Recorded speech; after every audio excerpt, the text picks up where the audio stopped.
Hi everyone, welcome to Gamo English. Today we are having a very important lesson, a grammar lesson, and this lesson is about to be, to have, and have got. This lesson is really important. I will show you how to conjugate to be in the simple present and also to have and have got. And by the end, we'll try to find out together the difference that we have between have and have got. So if you are ready, let's jump in our lesson. Bienvenue à Gamo English. Aujourd'hui, nous allons apprendre une leçon très importante en anglais. To be, qui signifie le verbe être ou encore l'auxiliaire être.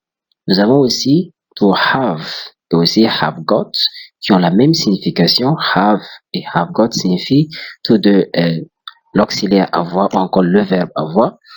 Ici,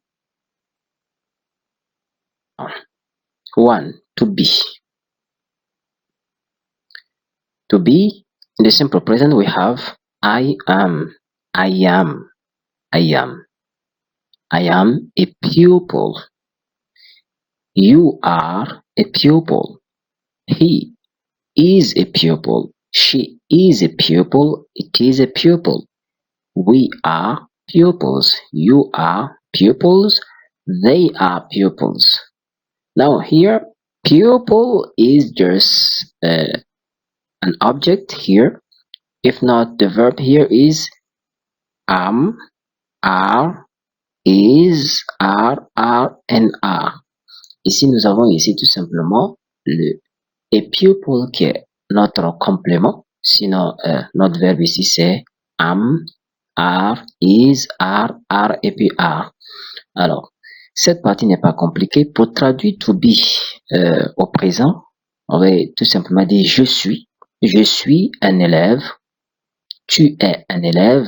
Il est un élève. Elle est un élève. C'est un élève. Ou nous sommes des élèves. Vous êtes des élèves. Ils sont des élèves. Ok.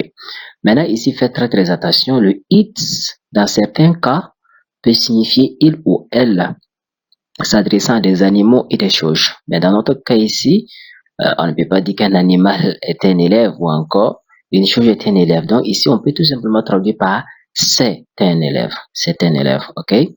Voilà, dans certaines situations. Now, the negative form.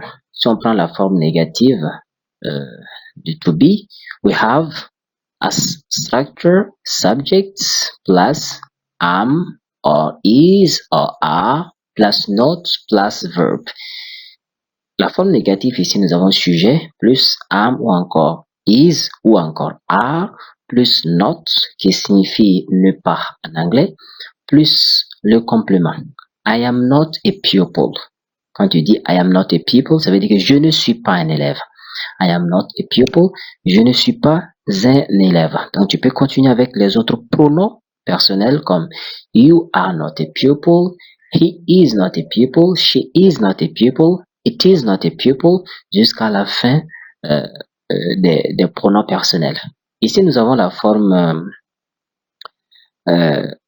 interrogative question form. Am, is, are, plus subject, plus objects, and don't forget to add our question mark at the end. Ici, nous avons la forme interrogative où on commence ici la phrase par le verbe. Voilà. Nous avons am, is, are, plus sujet, plus complément. Ok. Are you a pupil? Es-tu un élève? Es-tu un élève? Cette phrase peut être traduite de deux manières. On peut dire es-tu un élève ou encore êtes-vous? Mais ici, on peut pas dire êtes-vous parce que à cause de et qui est ici. Le et nous fait savoir automatiquement que le you que nous avons ici signifie tu.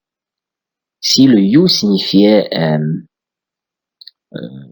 vous, si le you signifiait vous en français ici, à ce moment on n'allait pas mettre et à la fin de pupil on allait mettre s. Are you pupils? Êtes-vous des élèves? Voyez? Mais ici on dit Are you a pupil? Donc, c'est-à-dire le you ici signifie automatiquement tu, mais pas vous. OK? Are you a pupil? Es-tu un élève? OK. Negative question form, la forme interrogative. Nous avons ici am, is, are, plus subject, plus not, plus objects, and question mark at the end. Are you not a pupil? N'es-tu pas un élève? N'es-tu pas un élève? Are you not a pupil? N'es-tu pas un élève? OK. Now, part 2, have, qui signifie avoir. I have, you have, he has, she has, it has, we have, you have, they have. OK? Now, a car signifie tout simplement une voiture. So when I say I have a car, quand je dis I have a car, ça signifie j'ai une voiture. You have a car. He has a car. She has a car. It has a car. We have a car. You have a car. They have a car. À la forme contractée du have, ici on peut dire tout simplement I've a car. OK?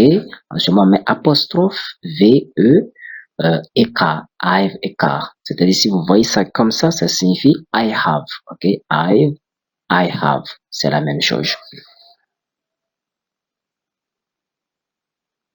Have got. Have got. Je disais tantôt que have got et have ont la même signification.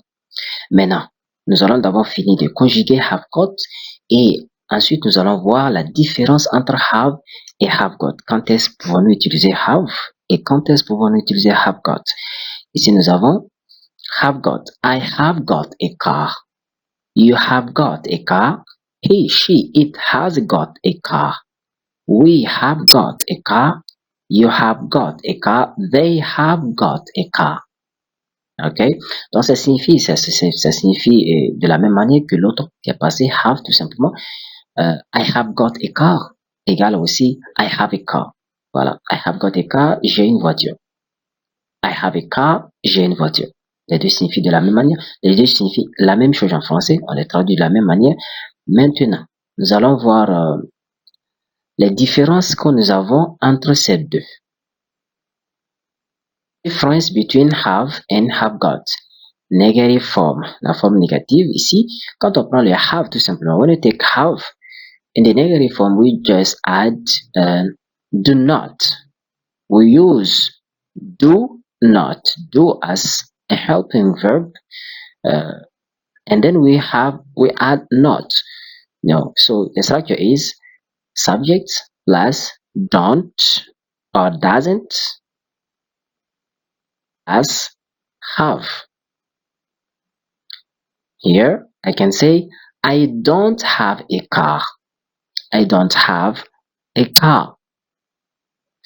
Now when we take have got here we have a subject plus haven't got plus have. Here we can say have subject plus have not got plus have.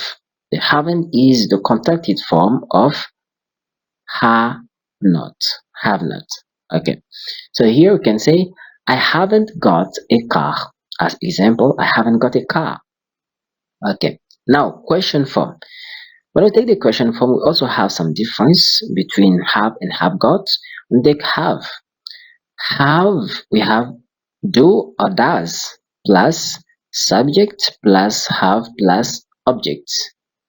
Do you have a car? You can say, do you have a car? Do you have a car? Do you have a car? And here, when we take have got, we don't use do or does. We just start our sentence by the verb, the auxiliary.